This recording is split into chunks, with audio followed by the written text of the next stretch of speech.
Today we meet to celebrate the adoption, the 75th anniversary of the adoption of the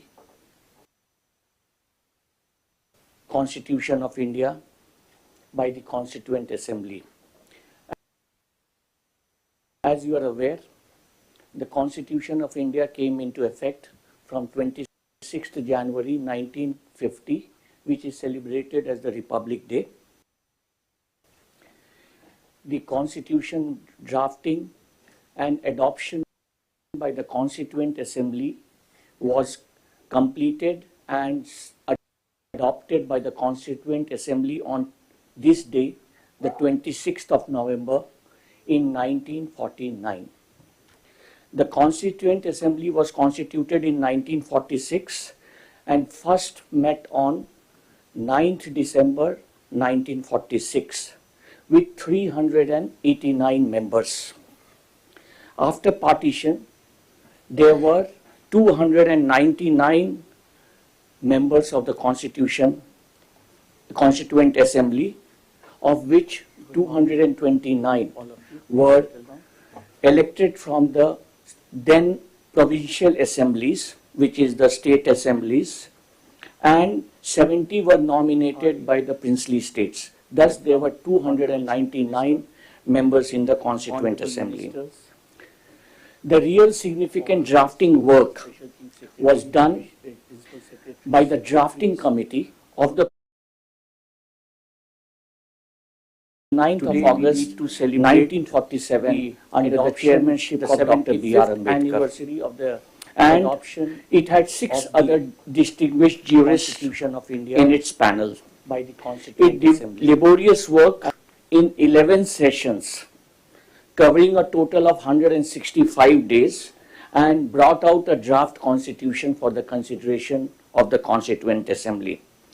The Constituent Assembly considered all the committee reports, and the constitution was finally adopted by all on 26th of November 1949.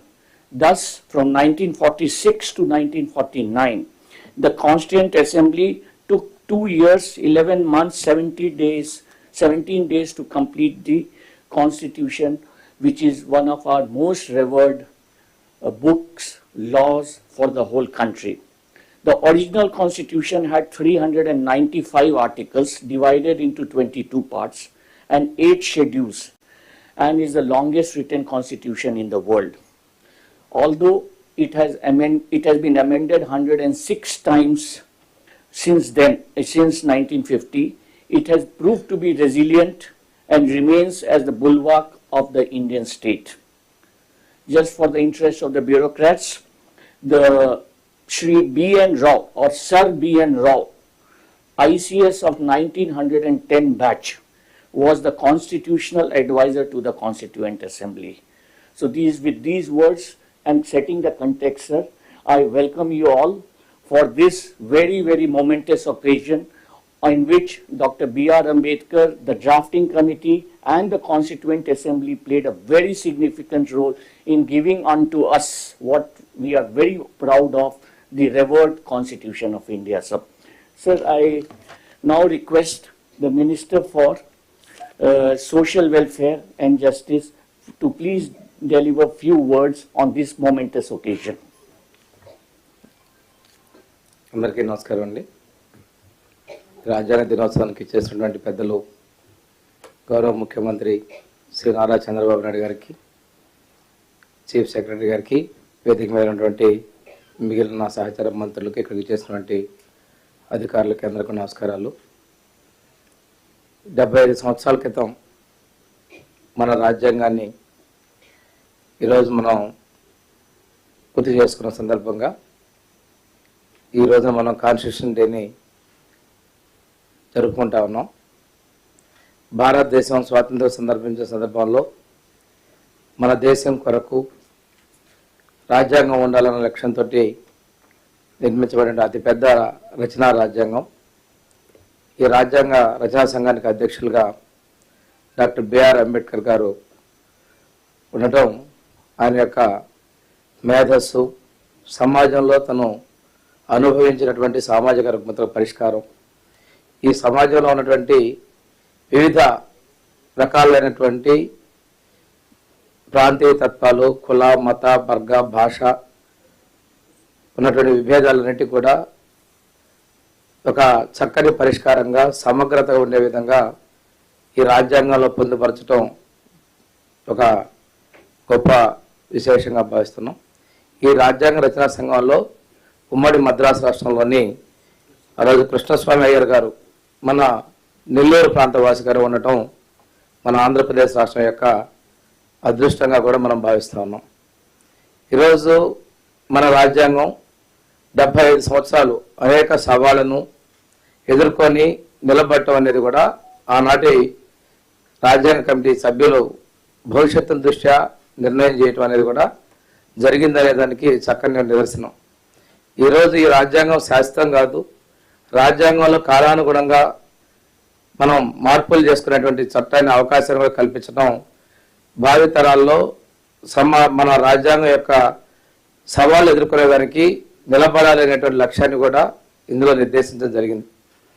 దీనిలో భిన్న మతాలు, భిన్న కులాలు, భిన్న భాషలు ఏమైనప్పటికీ కూడాను ప్రజాస్వామ్య పద్ధతిలో మనందరం కలిసికట్టుగా ఉంటూ ప్రజాస్వామ్య పద్ధతి ద్వారా ప్రభుత్వాన్ని, పార్లమెంటుకి ఏర్పరచుకునే విధానాన్ని కూడా మనకి రాజ్యాంగం కల్పిస్తూ అన్ని వర్గాల ప్రజలు కూడా చాలా భవిష్యత్తులో కూడా మనం కూడా గమనించినటువంటి సున్నితమైన అంశాలను క్రోడీకరిస్తూ ఈ రచనా రాజ్యాంగాన్ని రూపొందించినందుకు దీనిలో ప్రధాన పాత్రగా డాక్టర్ బిఆర్ అంబేద్కర్ గారి యొక్క కృషిని కూడా మనం కొనియాడుకుంటూ ఈ రాజ్యాంగం భారతదేశంలో ఎటువంటి ఇబ్బందులు, భవిష్యత్తులో వచ్చే సవాళ్ళను కూడా తట్టుకొని నిలబడుతుందని చెప్పేసి నేను భావిస్తూ ఈ సందర్భంగా రాజ్యాంగ రచనా సంఘం అధ్యక్షులైనటువంటి బిఆర్ అంబేద్కర్ గారు కూడా ధన్యవాదాలు, నివాళులు తెలియజేస్తాను. Thank you very much. Thank you, sir. Now I request Minister for Tourism, Shri Durgesh Garu, to render his valuable message. ముఖ్యమంత్రి వర్యులు మాన్యశ్రీ చంద్రబాబు నాయుడు గారికి, చీఫ్ సెక్రటరీ గారికి, అదేవిధంగా పాల్గొన్నటువంటి మంత్రులందరికీ, అదేవిధంగా అధికారులందరికీ కూడా నమస్సుమాన్యాలు తెలియజేస్తూ 1947 ఆగస్టు 15ని మనం స్వాతంత్రాన్ని సముపార్జించుకున్నప్పటికీ కూడా భారతదేశాన్ని సర్వసత్తాక ప్రజాస్వామిక గణతంత్ర రాజ్యంగా ప్రపంచ దేశాల ముందు నిలబెట్టినటువంటి విధానం మాత్రం ఈ రాజ్యాంగాన్ని ఆమోదించినటువంటి దినంగా మనం భావించాలి. ముఖ్యంగా 1949 నవంబర్ 26వ తారీఖున పార్లమెంటు రాజ్యాంగాన్ని ఆమోదించినటువంటి దినంగా మనందరం కూడా భావిస్తున్నటువంటి సందర్భంలో ముఖ్యంగా భారత రాజ్యాంగ రచనకి అధ్యక్షత వహించినటువంటి డాక్టర్ బిఆర్ అంబేద్కర్ మహాశయుని సందర్భంగా ఆయనకి ఘనమైనటువంటి స్మృత్యాంజలి ఘటించాల్సినటువంటి అవసరం ఉంది. ఆయన చూపించిన మార్గంలో శ్రేయోరాజ్యం అనేటువంటి మాట మన పీఠికలోనే అది వెల్ఫేర్ స్టేట్ అనేటువంటి మాటతోటి ప్రారంభించారు ఈ రాజ్యాంగాన్ని. అంటే భారతదేశం యొక్క శ్రేయస్సును కోరుకునేటువంటి విధంగా ఈ కార్యక్రమాన్ని ప్రారంభించుకోవటం, అదేవిధంగా ఎవరైతే అట్టడుగు వర్గాల వారు ఉన్నారో వారిని సమున్నత స్థానంలో నిలబెట్టడానికి వారికి రిజర్వేషన్లు కల్పించటం, అదేవిధంగా సమాన పనికి సమాన వేతనం అనేటువంటి మాటని, మహిళలకి ప్రత్యేక హక్కులు ఉంటాయనేటువంటి గమనించిన అంశాలు ఇవన్నీ చూస్తే ప్రపంచంలోనే అత్యద్భుతమైనటువంటి లిఖిత రాజ్యాంగంగా పేరు పొందినటువంటి భారతదేశపు రాజ్యాంగం అనేక మందికి మార్గదర్శకంగా నిలబడిందనేటువంటి మాటని ఈ సందర్భంగా మనందరం గుర్తు చేసుకుంటూ, ముఖ్యంగా అంబేద్కర్ మహాశయులు చెప్పినట్లుగా రాజ్యాంగం ఎంత గొప్పగా రచించబడినప్పటికీ కూడా దాన్ని అమలు చేసేటువంటి వ్యక్తి చెడ్డవాడైతే అది చెడ్డగా మారుతుంది, అమలు చేసేవారు మంచివారైతే అది అద్భుతంగా ముందుకెళ్తుంది అనేటువంటి మాట మన సమకాలీన ఆంధ్రప్రదేశ్ రాజకీయాలను కూడా ఉటంకిస్తే చెప్పొచ్చు. చెడ్డగా మారుతుందనే దానికి గడిచిన 5 సంవత్సరాల పరిపాలనా కాలం ఉంటే అది అమలు చేసే వ్యక్తి మంచివారైతే అది అద్భుతంగా ఉంటుందనే దానికి ముఖ్యమంత్రి చంద్రబాబు నాయుడు గారే నిలువెత్తు ఉదాహరణ అనేటువంటి మాటను కూడా ఈ సందర్భంగా నేను మనవి చేస్తున్నాను. ప్రధానంగా భారత రాజ్యాంగం యొక్క స్ఫూర్తిని మనందరం పొందాల్సినటువంటి అవసరం ఉంది. ముఖ్యంగా రాజకీయాల్లో ఉన్నవారు ఎవరైతే సరైనటువంటి అవకాశాలు లభించక ఇబ్బంది పడుతున్న వారు ఉన్నారో, ఎవరైతే సమున్నత స్థానంలోకి రావలసిన వారు ఉన్నారో వారికి చేయూతనిచ్చి బాసటగా నిలిచి వారిని ముందుకు తీసుకొస్తేనే రాజకీయాల్లో ఉన్న వారికి, రాజ్యాంగాన్ని నమ్మిన వారికి నిజమైనటువంటి విధానంగా ఉంటుందనేటువంటి మాటని మనం చేస్తూ, దాన్ని పరిపూర్ణంగా పోషిస్తున్నటువంటి ముఖ్యమంత్రి గారికి మనందరి తరఫున కూడా మరొకసారి ధన్యవాదాలు తెలియజేస్తూ, ఇన్నాళ్ళ కాలంలో ఈ పరిణామ క్రమంలో 75 సంవత్సరాల సుదీర్ఘ ప్రయాణంలో భారతదేశం యొక్క రాజ్యాంగం అనేక ఇబ్బందులకి లోనైంది. అనేక సార్లు మనం దీన్ని అమెండ్మెంట్స్ చేసుకున్నాం. అయినప్పటికీ కూడా ఎప్పుడూ కూడా ఆ మూలాలు ఏవైతే బెనగల్ నరసింహారావు గారు, సర్ బెనగల్ నరసింహారావు గారు, బిఎన్ రావు గారు వారు చూపించినటువంటి మార్గదర్శకత్వం కానీ, డాక్టర్ బాబాసాహెబ్ అంబేద్కర్ గారు ఇచ్చినటువంటి స్ఫూర్తి కానీ, వీటికి భిన్నంగా ఏనాడు కూడా భారతదేశంలో ఆ మూలాల్ని దాటి మనం వెళ్ళలేదు. అది మన రాజ్యాంగం గొప్పతనం అనేటువంటి మాటని మరొకసారి తెలియజేసుకుంటూ, 75 సంవత్సరాల ఈ రాజ్యాంగ ఆమోదం పొందిన రోజుకి మరొకసారి మన అందరం కూడా పునరంకితం కావాలని, తద్వారా శ్రేయోరాజ్యాన్ని ఏర్పరచడానికి కృషి చేయాలనేటువంటి మాటని మనవి చేసుకుంటూ సెలవు తీసుకుంటున్నాను. నమస్కారం. Now I request Honorable Minister for HRD ID, Shri Nara Lokesh Garu. గౌరవ ముఖ్యమంత్రి వర్యులు చంద్రబాబు నాయుడు గారికి, సహచార మంత్రులు, అధికారులందరికీ నా హృదయపూర్వక నమస్కారాలు. 75వ రాజ్యాంగ దినోత్సవ శుభాకాంక్షలు. ఎంతోమంది త్యాగాల ఫలితం స్వాతంత్రం. కానీ ప్రజలకి నిజమైన స్వాతంత్రం వచ్చింది మాత్రం నవంబర్ 26, 1950లో. రాజ్యాంగం అమలైన తర్వాతనే అందరూ సమానం అనే భావన వచ్చింది. మాట్లాడే హక్కు వచ్చింది, ప్రశ్నించే ధైర్యం వచ్చింది. స్వేచ్ఛ, సమానత్వం, సోదర భావం అందరికీ అందించారు. మనతో పాటు అనేక దేశాలకి స్వాతంత్రం వచ్చింది. కానీ ఈరోజు మనం చూస్తే వాళ్ళందరూ ఒక సంక్షోభంలో ఉన్నారు. కానీ భారతదేశమే ఒక సూపర్ పవర్ ఎదిగింది. దానికి కారణం మన రాజ్యాంగం. అనేక కులాలు, భాషలు, ప్రాంతాలు ఎన్నో సంక్షోభాలు ఎదుర్కొన్న ఈరోజు మనందరం ఒకే దేశంగా నిలబడ్డామంటే దాని గొప్పతనం మన రాజ్యాంగం. ఈ సందర్భంగా రాజ్యాంగం రూపకర్తను మనం స్మరించుకోవాల్సిన అవసరం ఉంది. రాజ్యాంగం కమిటీ అధ్యక్షుడిగా డాక్టర్ బిఆర్ అంబేద్కర్ గారు చేసిన కృషి ఒక చరిత్ర.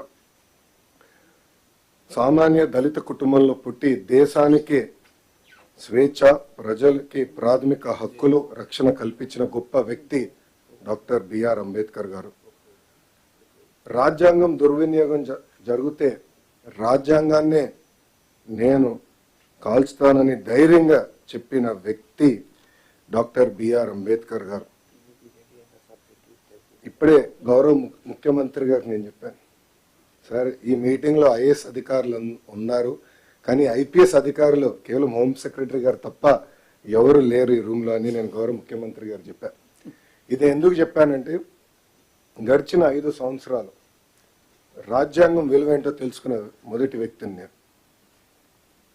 నేను చదువుకున్నప్పుడు రాజ్యాంగం గురించి మాట్లాడేవాళ్ళం, నేర్చుకున్నాం. కానీ రాజ్యాంగం విలువేంటో నేను ఈ పుస్తకం పట్టుకుని పాదయాత్ర చేస్తాం జరిగింది.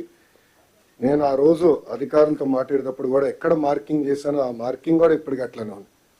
దీంట్లో మనం చూస్తే right to freedom, article 19, freedom of speech, freedom of expression ఏదైతే రాజ్యాంగం మనకు కల్పించిందో అది నేను పాదయాత్ర ప్రారంభిస్తాం కానివ్వండి, దాని ముందల గౌరవ ముఖ్యమంత్రి గారు ప్రతిపక్ష నేతగా ఉన్నప్పుడు అధికారులు అది సరిగా పాటించలేదు. అందుకే ప్రజలు ప్రజాస్వామ్యంలో తీర్పిచ్చారు. రాజ్యాంగాన్ని కాపాడాల్సిన బాధ్యత అధికారులందరిపైన ఉంది, ప్రజాప్రతినిధులపైన కూడా చాలా చాలా ఉంది. అందుకే సార్ దీంట్లో భాగంగా విద్యాశాఖలో మేము వచ్చే సంవత్సరం నుంచి బాలల భారత రాజ్యాంగం ఇవ్వాలని నిర్ణయం తీసుకుంటాం జరిగింది. దీంట్లో కాన్స్టిట్యూషన్లో ఉన్న అన్ని కాన్సెప్ట్స్ని సింప్లిఫై చేసి ఒక పిక్టోరియల్ ఫార్మాట్లో పిల్లలకి ఏజ్ అప్రోప్రియేట్కి ప్రధానంగా ప్రియాంబల్ అందిస్తూ ఫండమెంటల్ రైట్స్ ఏంటి, డ్యూటీ, స్ట్రక్చర్స్ ఆఫ్ గవర్నెన్స్ ఏంటి అనేది క్లియర్గా అందించాలని నిర్ణయం తీసుకున్నాం సార్. దాంట్లో భాగంగా భారతదేశానికి స్వాతంత్రం వచ్చిన కారకులైన మహాత్మా గాంధీ గారు, అంబేద్కర్ గారు, నెహ్రూ గారి గురించి కూడా దీంట్లో చాలా చెప్పాలని నిర్ణయించుకున్నాం. అంతేకాకుండా సివిక్ అవేర్నెస్ అనేది చాలా చాలా అవసరం.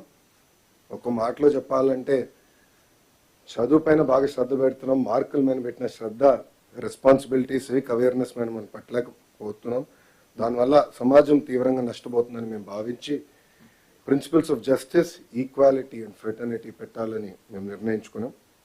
దీంట్లో సింపుల్ స్టోరీస్ రూపంలో పిల్లలకి అర్థే విధంగా చేయాలని నేను నిర్ణయించుకున్నాం. అంతేకాకుండా ఈ పుస్తకంలో ఇంటరాక్టివ్ యాక్టివిటీస్ పెట్టాలని, పజిల్స్, క్విజెస్ ఇవన్నీ పెట్టాలని కూడా నిర్ణయించుకున్నాం.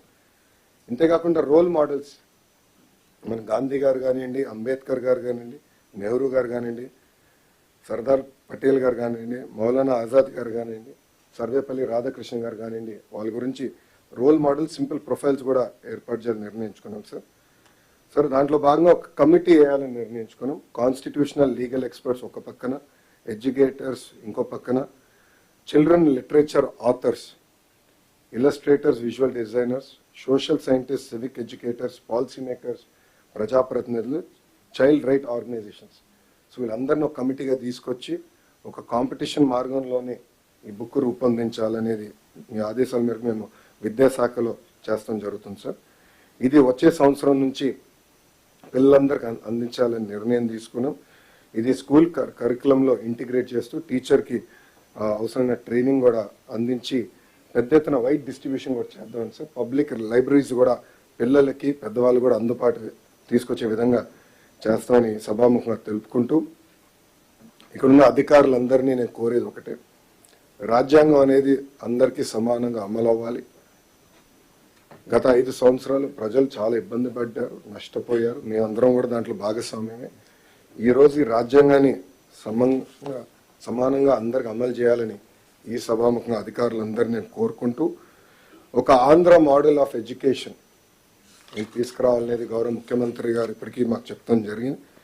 దాంట్లో మేమందరం అహర్నిశలు కష్టపడుతున్న డిపార్ట్మెంట్ కూడా చాలా ఇది సీరియస్గా తీసుకుంటాం జరుగుతుంది.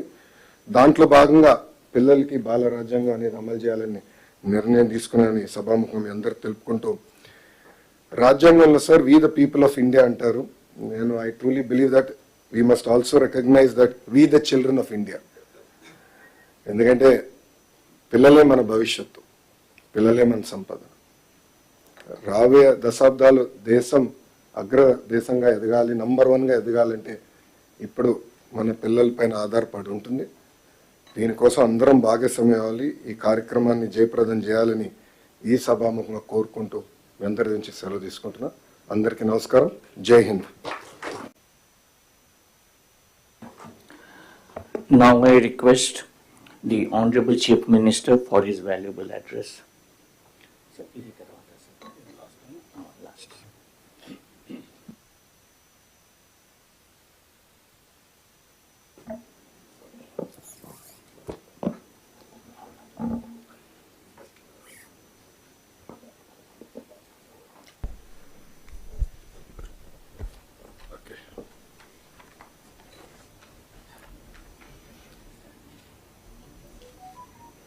అందరికీ నమస్కారాలు. ఈరోజు మనందరం కూడా 75వ భారత రాజ్యాంగ దినోత్సవాన్ని జరుపుకోవడానికి మనం ఇక్కడ సమావేశమయ్యాం. ఇది ఒక పవిత్రమైన రోజు, ఒక విశిష్టమైన రోజు కూడా. అందరికీ రాజ్యాంగ దినోత్సవ శుభాకాంక్షలు. ఇక్కడ మన రాష్ట్రంలో ఉండేవాళ్ళే కాకుండా ప్రపంచం మొత్తం ఎవరైతే భారతీయులు ఉన్నారో వారందరికీ కూడా శుభాకాంక్షలు. ప్రపంచంలోని అతిపెద్ద రాజ్యాంగాన్ని, అతిపెద్ద ప్రజాస్వామ్య దేశానికి పరిరక్షణ కలిగించిన రోజు. మన రాజ్యాంగాన్ని రాజ్యాంగ పరిషత్ ఆమోదించిన రోజు కూడా. ఇప్పుడే చాలామంది మాట్లాడారు. భారత రాజ్యాంగ నిర్మాత డాక్టర్ బిఆర్ అంబేద్కర్ సారథ్యంలో 2 సంవత్సరాల 11 నెలల 18 రోజుల పాటు సుదీర్ఘంగా ఆలోచించి రాసినటువంటి రాజ్యాంగం. అది కూడా ప్రపంచంలోనే ఒక లిఖిత రాజ్యాంగంగా ఈరోజు మనం చూస్తే ఇది అమలు చేసి 75 సంవత్సరాలైనా ఎన్నో సవాళ్ళు వచ్చినా ఆ సవాళ్ళన్నీ అధిగమించి దేశ భవిష్యత్తుని అదే మాదిరిగా భారతదేశ సమైక్యతను కాపాడుకుంటూ ముందుకు పోగలిగాం. డాక్టర్ అంబేద్కర్ 125వ జయంతి సందర్భంగా 2015 నుంచి రాజ్యాంగాన్ని భారత రాజ్యాంగ దినోత్సవంగా జరుపుకుంటూ ముందుకు పోవాలని గవర్నమెంట్ ఆఫ్ ఇండియా నిర్ణయించడం. మనం రాజ్యాంగాన్ని సమర్పించిన రోజు ఈ రోజైనా మనం అందరం కూడా జనవరి 26 నుంచి మన రాజ్యాంగాన్ని పరిరక్షించుకున్న దినోత్సవంగా మనం ముందుకు పోతూ వచ్చాం. అయితే ఈరోజు మనం దీన్ని ఒక 2 అకేషన్లో గుర్తు చేసుకుంటున్నాం. స్వాతంత్ర దినోత్సవం జరుపుకుంటున్నాం. మొన్నటి వరకు జనవరి 26 రిపబ్లిక్ డే మాత్రం జరుపుకున్నాం. ఎన్డీఏ గవర్నమెంట్ వచ్చిన తర్వాత రాజ్యాంగాన్ని ఆమోదించిన రోజు కూడా మనం జరుపుకోవాలని నిర్ణయించడం అనేది చాలా ముఖ్యం. రాజ్యాంగాన్ని ఇప్పుడు మన అందరం కూడా మన మైండ్ని కంట్రోల్ చేయాలన్నా, కండిషన్ చేయాలన్నా ఏ రిలీజన్ సంబంధించి ఆ రిలీజన్ రిమైండర్ కింద చేసుకుంటూ వస్తున్నాం. హిందువులు చూస్తే దేవాలయాలు పోతారు, భగవద్గీతను ప్రాక్టీస్ చేస్తారు. క్రిస్టియన్స్ని చూస్తే చర్చిలకు పోతారు, అక్కడి నుంచి ఏదైతే బైబిల్ ఉందో బైబిల్ని చేస్తారు. ముస్లిమ్స్ని చూస్తే ఎక్కడ మసీదుకి వెళ్ళి ప్రతి వారం కూడా మసీదుకి వెళ్ళి అదే సమయంలో ఖురాన్ని ప్రాక్టీస్ చేస్తూ ఉంటారు. అలాంటిదాన్ని మనం కూడా ఆలోచించాల్సింది. భారత రాజ్యాంగం అన్ని మతాలకు, అన్ని ప్రాంతాలకు, అందరికి కూడా ఒక పవిత్రమైన గ్రంథం ఇది. ఆ స్ఫూర్తిని కూడా ఒకసారి గుర్తు చేసుకోవాల్సిన అవసరం ఉంది. ఆ రోజు బ్రిటిష్ పాలకులు వచ్చినప్పుడు భారతదేశంలో వ్యాపారం కోసం వచ్చి అక్కడి నుంచి దేశాన్ని మొత్తం హస్తగతం చేసుకుంటూ పరిపాలన వాళ్ళు సాగించారు. మనమందరం కూడా ఒక వినూత్నమైన భావంతో ఎప్పటికప్పుడు ఆలోచించడం కూడా మానేసాం. ఆ క్రమంలో మనం చూస్తే ఎన్నో అవమానాలు, మరెన్నో అరాచకాలు. అంతకు మించి మనం ఒకసారి చూస్తే మనం ఏది చేతగాని వాళ్ళనే ఇంప్రెషన్ కూడా ప్రపంచానికి ఇచ్చే పరిస్థితి వచ్చింది. ఈ ఆలోచన విధానాన్ని కూడా మీరు ఒకసారి ఆలోచిస్తే చాలా సంవత్సరాలు, డెకేడ్స్ మనం సబార్డినేట్స్గానే ఆలోచించాం. ఎప్పుడైనా సరే ఒక్కొక్కసారి కొన్ని ప్రభావాలు ఎంత ప్రగాఢంగా పనిచేస్తాయంటే మనం వేరే దేశాలకు పోయి ఆ దేశాలతో ఉండే వాళ్ళతో సమానంగా మాట్లాడడం, మేము మీతో సమానంగా పోటీ పడగలుగుతామని చెప్పుకోలేని పరిస్థితి వచ్చే పరిస్థితికి వచ్చింది. అదే ఉద్దేశం ఆ రోజు కూడా మనం చూసినప్పుడు మీకు అసలు రాజ్యాంగం రాసుకోవడం చేతనవుతుందా అని అవహేళన చేసిన రోజు అది. అక్కడి నుంచి ఈ రాజ్యాంగాన్ని రాయడం కోసం మీరు ఒకసారి చూస్తే ప్రపంచంలో ఉండే అన్ని దేశాలని, ప్రజాస్వామ్య దేశాలన్నీ అధ్యయనం చేశారు.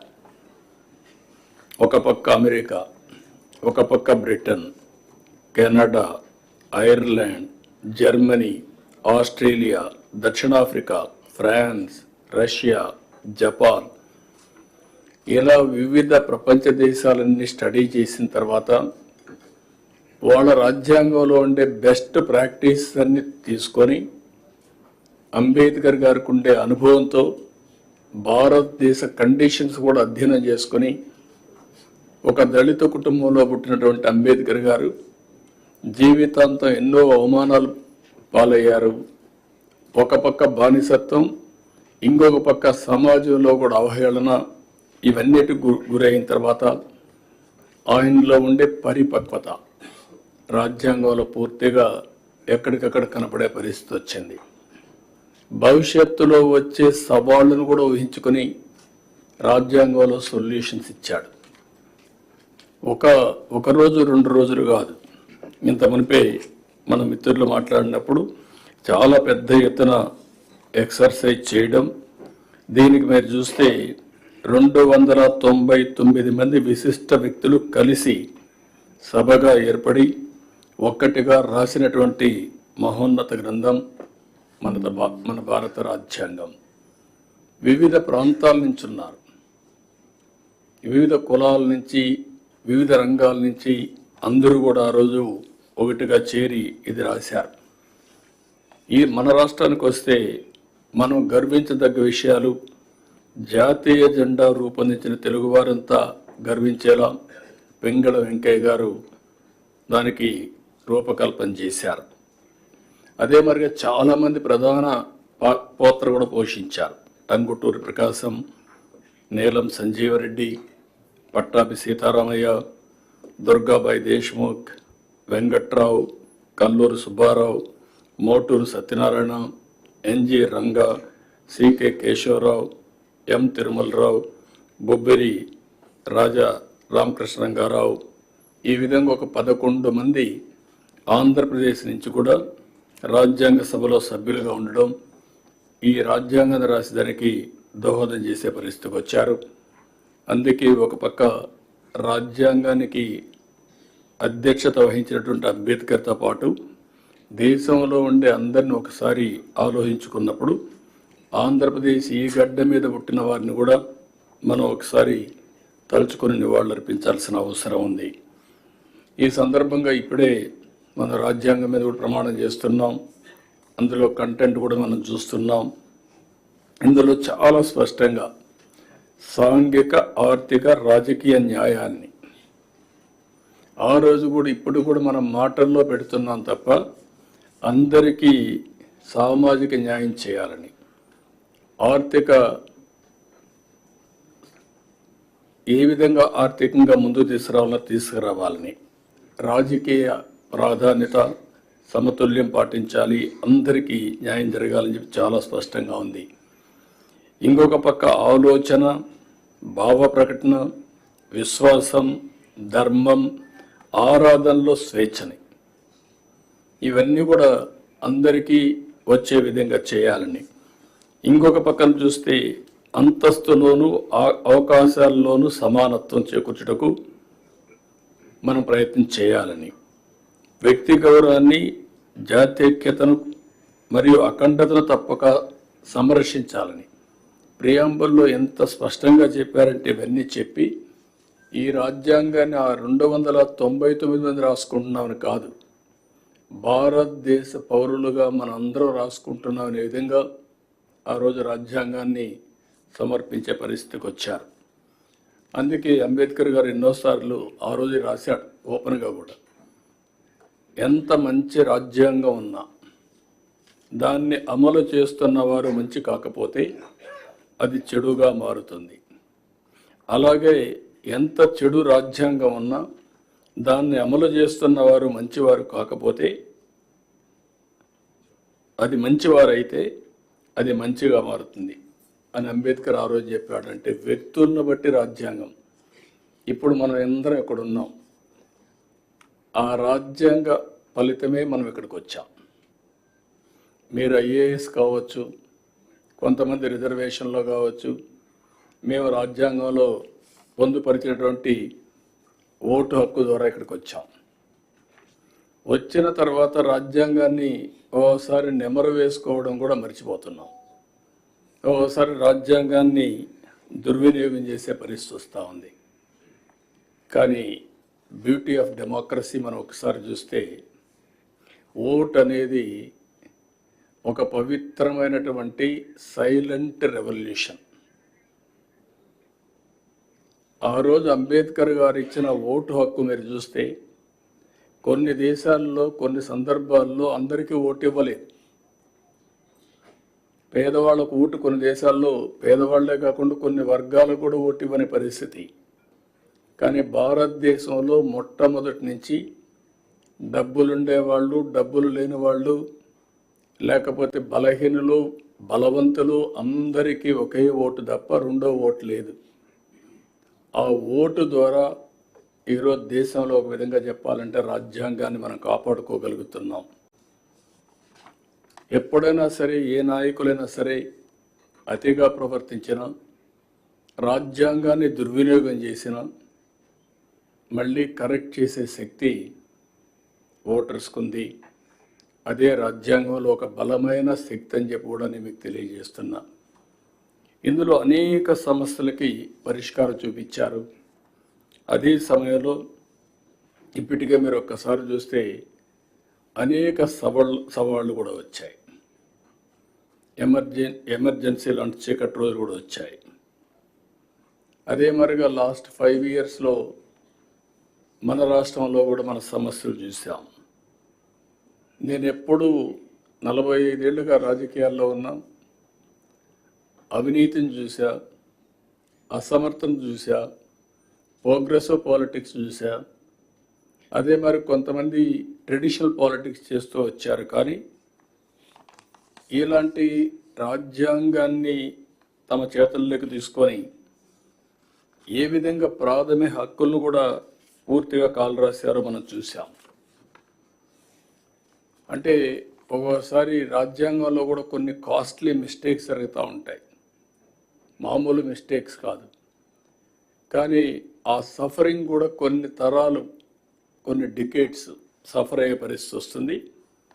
అయితే అల్టిమేట్గా ఎవరైనా సరే రాజ్యాంగాన్ని అతిక్రమించిన, రాజ్యాంగ స్ఫూర్తికి వ్యతిరేకంగా పనిచేసిన, నేను 2 వర్డ్స్ వాడుతున్నా. ఒక అవినీతి చేయడం మన బాధ్యతను మనం ఉల్లంఘించినట్టు అవుతుంది. అధికార దుర్వినియోగం చేయడం కూడా రాజ్యాంగ ఉల్లంఘనే. రాజ్యాంగం ఒక పవిత్రమైన ఆశయంతో మనకు ఒక బాధ్యత ఇస్తే, సమాజంలో ఒక గౌరవాన్ని, గుర్తింపునిస్తే, ఆ గుర్తింపుని ప్రజల కోసం మనం ఉపయోగించాలి తప్ప మన స్వార్థం కోసమో మన ఎగోతోనో మనం చేస్తే అది కూడా తీవ్రమైన నష్టాలు జరుగుతుంది. అందుకని ఇంకొక పక్కన మీరు చూస్తే రాజ్యాంగంలో చాలా స్పష్టంగా సాంఘిక, ఆర్థిక, రాజకీయ అసమానతలు కానీ సమానత్వం కానీ 70 సంవత్సరాలు అయింది.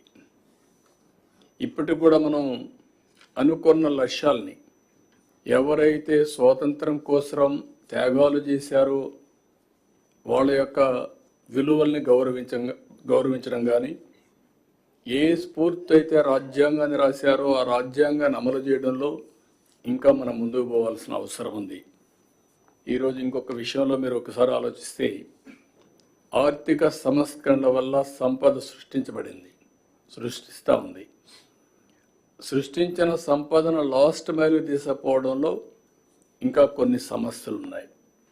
ఒకసారి ఆర్థిక స్వాతంత్రాన్ని అందరికీ ఇవ్వగలిగితే ఆటోమేటిక్గా సామాజిక న్యాయం కూడా జరుగుతుంది, రాజకీయ ప్రాధాన్యత కూడా వస్తుంది. మళ్ళీ ఇవన్నీ కూడా ఇంటర్లింక్డ్.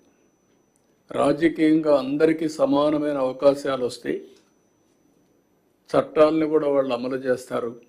ఆ చట్టాల వల్ల మళ్ళీ అందరికీ న్యాయం జరిగే పరిస్థితి వస్తుంది. ఇవన్నీ కూడా ఇంటర్లింక్డ్. 91లో ఆర్థిక సంస్కరణలు ప్రారంభించాం. ఈరోజు ఆర్థిక సంస్కరణల ఫలితాల వల్ల సంపద సృష్టించబడతా ఉంది. ఇంకా లాస్ట్ మైల్లో పేదరికం ఉంది. ఇది కూడా మనం అందరం ఆలోచించుకొని అలాంటి సమర్థవంతమైన ఆర్థిక విధానాలను మనం తీసుకొచ్చి ఏ విధంగా ఆ సంపదను మళ్ళీ పేదరిక నిర్మూలన కోసం, జీరో పావర్టీ కోసం ముందుకు పోతా మనం ఆలోచించాల్సిన అవసరం ఉంది. మొన్న కూడా మేము చూసాం, సోషల్ రీఇంజనీరింగ్ చేశాం. ఏదైనా సరే అందరి మనోభావాలు గుర్తుపెట్టుకోవాలి. అదే సమయంలో మనం కానీ క్యాస్టో లేకపోతే రిలీజియనో ప్రాంతమో ఇవన్నిటి పేరిట డివైడ్ అయిపోతూ ప్రమాదం వస్తుంది. ఇవన్నీ కూడా సమతుల్యం పాటిస్తూ అందరినీ సమానంగా గౌరవిస్తేనే ఈ రాజ్యాంగ స్ఫూర్తిని కూడా మనం కాపాడినట్టు అవుతుంది. ఇప్పుడు భారతదేశంలో మనం ఇంకొక విషయం కూడా ఆలోచిస్తే, ఇటీవల కాలంలో టెక్నాలజీ మనకు ఒక 20 సంవత్సరాలుగా ఒక హ్యాండీగా వచ్చింది. నేను ఎప్పుడూ చెప్తా ఉంటాను, బ్రిటిష్ వాళ్ళు పోతూ పోతూ ఇంగ్లీష్ వదిలిపెట్టిపోయారు. రెండోది, స్వతహాగా భారతీయులు మ్యాథమెటిక్స్లో చాలా స్ట్రాంగ్గా ఉన్నాం. ఈ రెండు డెడ్లీ కాంబినేషన్ ఇన్ఫర్మేషన్ టెక్నాలజీ. ఇప్పుడు ఇన్ఫర్మేషన్ టెక్నాలజీ ఆర్టిఫిషియల్ ఇంటెలిజెన్స్కి వెళ్ళిపోయింది, ఇంకా మెచ్యూరిటీ వస్తూ ఉంది. Deep technologies in all walks of life వచ్చే పరిస్థితి వచ్చింది. సంపద సృష్టించడం చాలా ఈజీగా తయారయ్యే పరిస్థితి వచ్చింది. అందులో భారతదేశానికి డెమోగ్రఫిక్ డివిడెంట్ ఒక అడ్వాంటేజ్గా వచ్చింది. ఈ 75 సంవత్సరాల ఏదైతే రాజ్యాంగ దినోత్సవాన్ని మనం జరుపుకుంటున్నామో ఆ రోజు మనం ఆలోచించుకోవాల్సింది, మనకు ఒక డెమోగ్రఫిక్ డివిడెంట్ ఒక అడ్వాంటేజ్ వచ్చింది. కొన్ని దేశాల్లో ఏజింగ్ ప్రాబ్లం క్యాచప్ అవుతుంది. ఒక పక్కన ఆ దేశాలు ఏజ్తో సఫర్ అయినప్పుడు మన దేశానికి ఉండే అడ్వాంటేజ్ వల్ల ఈరోజు ప్రపంచానికే మనం సేవలు అందించే పరిస్థితికి వచ్చాం. ఈ విషయం కూడా గుర్తుపెట్టుకోవాల్సిన అవసరం ఉంది. ఆఫ్లైన్, ఆన్లైన్ ఇవన్నీ కూడా. అందుకని ఇలాంటి రాజ్యాంగ దినోత్సవాన్ని మనం జరుపుకుంటూ ఆ స్ఫూర్తిని ప్రజలకు నింపుతూ ఎప్పటికప్పుడు ఇవన్నీ గుర్తు చేసుకుంటూ నెమరు వేసుకుంటూ మన రాజ్యాంగం కోసం, స్వాతంత్రం కోసం పోరాడిన వ్యక్తులకి నివాళులర్పిస్తూ అదే సమయంలో మనం ఏ విధంగా చేయాలనో మనం ముందుకు పోవాల్సిన అవసరం ఉంది. పోయిన 5 సంవత్సరాలు కూడా ఎందుకు చెప్తున్నానంటే, నేను మర్చిపోదాం అనుకుంటున్నాను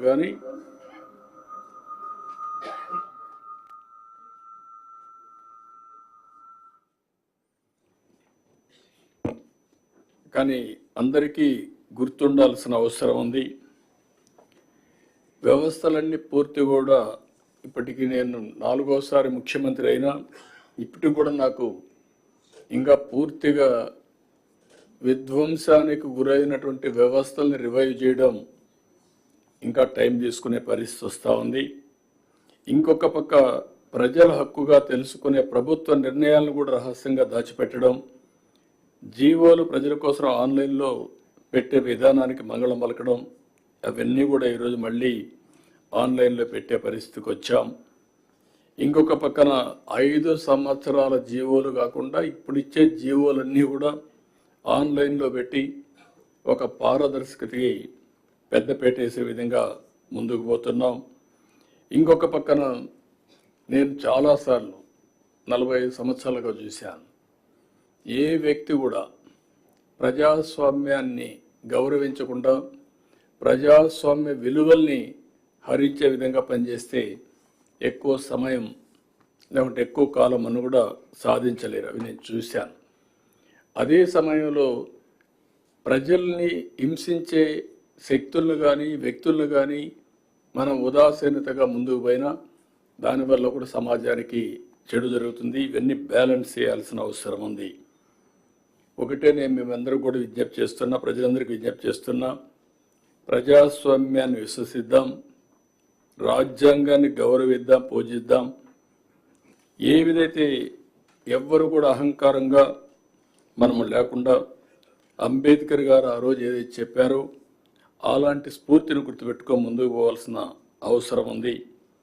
అదే సమయంలో ఈరోజు ఏదైతే రాజ్యాంగంలో మనకి ఇచ్చినటువంటి హక్కుల్ని ఎక్కడికక్కడ మరొక్కసారి ప్రతి ఒక్కరు కూడా నెమరు వేసుకోవడమే కాకుండా మీకు తెలిసినంత వరకు దీన్ని పాటిస్తూ 10 మందిని పాటించే విధంగా చైతన్యవంతులు చేయడం కూడా చాలా అవసరం. ఒక్కొక్కసారి తెలుసో తెలియకుండా బాధ్యత కూడా మిస్ అవుతూ ఉంటాం. కానీ రిమైండర్ అనేది కూడా, అందుకనే మీరు చూస్తే నేను రిలీజియన్ కూడా ఎందుకు తీసుకొచ్చానంటే, రిలీజియన్ అనేది ఒక నమ్మకం, రాజ్యాంగం అనేది యథార్థం. రాజ్యాంగంలో చేసే పనులు హక్కు వస్తుంది. నమ్మకంతో నేను హిందూయిజం ఆచరిస్తాను, ఆ వారసత్వాన్ని గౌరవిస్తాను, లెగసీ పాటిస్తాను, ఆ లెగసీ కింది వాళ్ళకు కూడా అందజేస్తాం. కానీ ఏ కులమైనా, ఏ మతమైనా, ఏ ప్రాంతమైనా రాజ్యాంగాన్ని సరైన స్ఫూర్తితో అమలు చేయగలిగితే తద్వారా మనకు మెరుగైన ఫలితాలు వస్తాయి. రెండోది కూడా సిఎస్ గారు చెప్పినప్పుడు ఇప్పటికే చాలా మార్పులు తీసుకొచ్చాం. ఒక రిటర్న్ కాన్స్టిట్యూషన్లో మార్పులు ఎప్పటికప్పుడు తీసుకొచ్చాం, కానీ ఆ మార్పులన్నీ మెరుగైన ఫలితాల కోసం తీసుకొచ్చిన మార్పులు కాబట్టి ప్రజలు ఆమోదించే పరిస్థితికి వచ్చారు. ఆ ఫలితాలు కానీ దుర్వినియోగం చేసే ఫలితాలు తీసుకొచ్చే సాహసం చేసుంటే మళ్ళీ ఓటు హక్కు ద్వారా వాళ్ళని ఎక్కడికక్కడ నియంత్రణ చేసేవాళ్ళు. ఆ విషయం కూడా మనం గుర్తుపెట్టుకోవాల్సిన అవసరం ఉంది. అందుకని ఈరోజు మనం సమావేశానికి ఉండే మనందరం కొన్ని విజన్ 2047 తయారు చేశాం. ఎగ్జాక్ట్గా 100 ఇయర్స్ స్వాతంత్రం వచ్చిన రోజు అది. ఆ సంవత్సరానికి 100 సంవత్సరాల స్వాతంత్ర దినమున భారతదేశం ఎక్కడుండాలి, భారతీయులు ఎక్కడుండాలి, తెలుగువారు ఎక్కడుండాలి, ఆంధ్రప్రదేశ్ ఎక్కడుండాలో నిర్దిష్టమైన లక్ష్యాలు పెట్టుకొని మనం ముందుకు పోతున్నాం. ఇది అసాధ్యం కాదు. అందుకే నేను చాలా స్పష్టంగా అనేకసార్లు చెప్పాను, తెలుగు జాతి ప్రపంచం మొత్తం నెంబర్ 1గా ఉండడానికి అవకాశం ఉంది. యాజ్ ఆన్ టుడే అయితే జూయిష్ ఉన్నారు, వాళ్ళు ఉండేది 1 కోటి జనాభా. ఆంధ్రప్రదేశ్లో ఉండే తెలుగువారు, 2 రాష్ట్రాల్లో ఉండే తెలుగువారు చూస్తే 10 కోట్లు ఉన్నారు. కాబట్టి ప్రపంచంలోనే అగ్రజాతిగా తెలుగు జాతి ఉంటున్నది నా ప్రగాఢమైన విశ్వాసం, నమ్మకం. ఇది జరుగుతుంది, దీంట్లో అనుమానం లేదు. అదే సమయంలో ఆంధ్రప్రదేశ్ రాష్ట్రం కూడా భారతదేశంలో నెంబర్ 1 ఎకానమీగా ఉండాలని, పర్ క్యాపిటల్ ఇన్కంలో నెంబర్ 1 ఉండాలని, ఇది కూడా 100% అవకాశం ఉంది. అది చేయాలంటే రాజ్యాంగ స్ఫూర్తితో మనందరం కానీ ఆలోచిస్తే ఇది సాధ్యం అని చెప్పి కూడా నేను మీకు తెలియజేసుకుంటున్నాను. అదే మరిగా ఈరోజు రాష్ట్రంలో మనందరం కూడా అనునిత్యం మన ఆలోచన విధానానికి పదును పెట్టి పాజిటివ్గా ఆలోచిస్తే ఏదైనా సాధ్యం. ప్రజల హక్కుల్ని కాపాడదాం, పరిరక్షిద్దాం. Wealthy, happy and healthy, happy రాష్ట్రంగా ఆంధ్రప్రదేశ్ని తీర్చిదిద్దాం. అది ఒక వెల్త్ ఉంటే చాలదు, ఆరోగ్యంగా ఉండాలి. ఆరోగ్యం ఉంటేనే చాలదు, ఆనందంగా ఉండాలి. నేను అందుకనే ఎన్నోసార్లు చెప్తున్నా, మీరందరూ హార్డ్ వర్క్ చేయడం కాదు, స్మార్ట్ వర్క్ చేసేది నేర్చుకుంటే ఏదైనా సాధ్యం. 24 గంటలు కూర్చొని పనిచేసే రోజులు అయిపోయినాయి. ఎంత స్మార్ట్గా పనిచేస్తారో మీరందరూ ఆలోచించుకోవాల్సిన అవసరం ఉంది. అందుకే ఒకప్పుడు రాత్రి 12-11 వరకు మీ దగ్గర పని చేయించేవాడిని. ఇప్పుడు 6 గంటల తర్వాత మీటింగ్లు వీలైనంత వరకు అవాయిడ్ చేస్తున్నా. అది ఇంకా పాటిస్తా. అందరం కూడా రాజ్యాంగాన్ని మరొక్కసారి ఆలోచించుకొని స్మార్ట్గా పనిచేయాల్సిందిగా ప్రతి ఒక్కరిని కోరుకుంటూ, అయితే మీ ఒక్కరే కాకుండా మనం సమావేశమయ్యాం, మన వరకే ఈ రాజ్యాంగ స్ఫూర్తి పరిమితం కాకుండా ప్రజల్లోకి కూడా తీసుకుపోవాల్సిన అవసరం ఉంది. ప్రతి ఒక్కరికి ఫండమెంటల్ రైట్స్ ఉన్నాయి, ఫండమెంటల్ డ్యూటీస్ ఉన్నాయి. ఇది కూడా మనం రిమైండ్ చేయాల్సిన అవసరం ఉంది. అదే బ్యూటీ ఆఫ్ రాజ్యాంగం. ప్రతి ఒక్కరు ఇప్పుడు మాట్లాడేటప్పుడు హక్కుల గురించే మాట్లాడతాం, కానీ బాధ్యతల గురించి మాట్లాడడం లేదు. ఈ రెండు బ్యాలెన్స్ చేసినప్పుడే ఈ రాజ్యాంగ ఫలితాలు కూడా పర్ఫెక్ట్గా వస్తాయి. దీన్ని దృష్టిలో పెట్టుకొని అందరం కూడా ప్రతి సంవత్సరం దీన్ని మనం ఆలోచించుకోవాలి. అనునిత్యం ఏ పని చేసినా రాజ్యాంగ స్ఫూర్తిని మనం గుర్తుపెట్టుకొని ఆ రాజ్యాంగం ద్వారా ఈ స్థాయికి వచ్చిన మనం ఏ విధంగా ప్రజలకు ఉపయోగపడాలని ఆలోచించగలిగితే తద్వారా దేశానికి ఉపయోగపడుతుంది. ఇది ఆలోచించాల్సిందిగా మరొక్కసారి అందరినీ కోరుకుంటూ, ఇది మామూలుగా అయితే నిన్ననే ఈ నిర్ణయం చేశాం. ఇది రాబోయే రోజుల్లో అడ్వాన్స్గా ప్లాన్ చేద్దాం. ప్రతి ఒక్క ఊర్లో ఇప్పుడే ఎడ్యుకేషన్ మినిస్టర్ గారు చెప్పినట్టు చిన్న పిల్లలకు కూడా రాజ్యాంగం పట్ల పూర్తిగా అవగాహన రావాలి. ఈ స్వాతంత్రం కోసం పోరాడిన వ్యక్తుల యొక్క త్యాగాల్ని గుర్తు చేసుకోవాలి, వారికి నివాళులర్పించాలి. అందుకే నేను రిలీజియన్తో ఎందుకు కంపేర్ చేశానంటే, ప్రతి ఒక్కరు కూడా ప్రతిరోజు అనునిత్యం దేవుణ్ణి ప్రార్థిస్తాం. రాజ్యాంగాన్ని ఎవరు ఆలోచించాం. మీరు ఎప్పుడు కూడా గుర్తుపెట్టుకోండి, ఏదో డ్యూటీ చేస్తున్నాం అనుకుంటాం తప్ప ఆ డ్యూటీ చేయడానికి ప్రేరణ ఏంటి అనేది ఎవ్వరు ఆలోచించడం లేదు. కాబట్టి అది కూడా ఆలోచించినప్పుడు ఇంకా డెడికేషన్ వస్తుంది, తద్వారా ఒక బాధ్యత వస్తుంది, ఒక అకౌంటబిలిటీ వస్తుంది. ఈ విషయం కూడా మీరు ఆలోచించాల్సిందిగా మరొక్కసారి కోరుకుంటూ ఈ అవకాశాన్ని ఇచ్చిన మీ అందరికీ మనస్ఫూర్తిగా అభినందనలు, ధన్యవాదాలు. థ్యాంక్ యూ అనండి.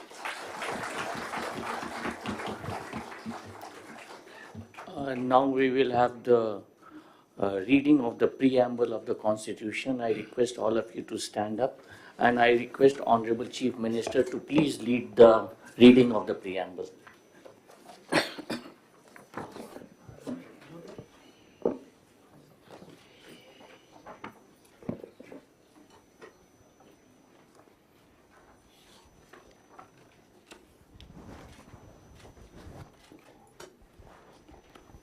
భారతదేశ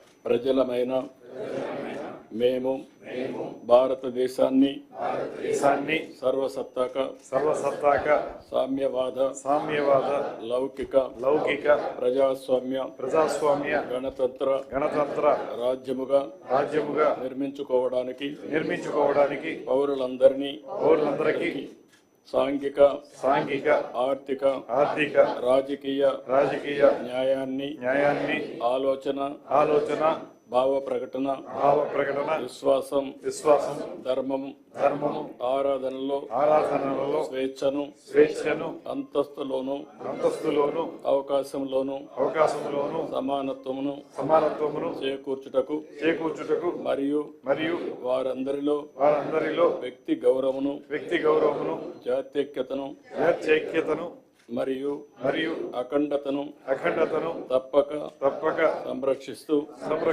సౌభ్రాతృత్వాన్ని పెంపొందించుటకు సత్య నిష్ఠాపూర్వకంగా తీర్మానించుకుని 26 నవంబర్ 1949 మన రాజ్యాంగ పరిషత్తులో పరిగ్రహించి శాసనంగా రూపొందించుకున్న ఈ రాజ్యాంగాన్ని మాకు మేము సమర్పించుకుంటున్నాము. Now we will have the national anthem, please.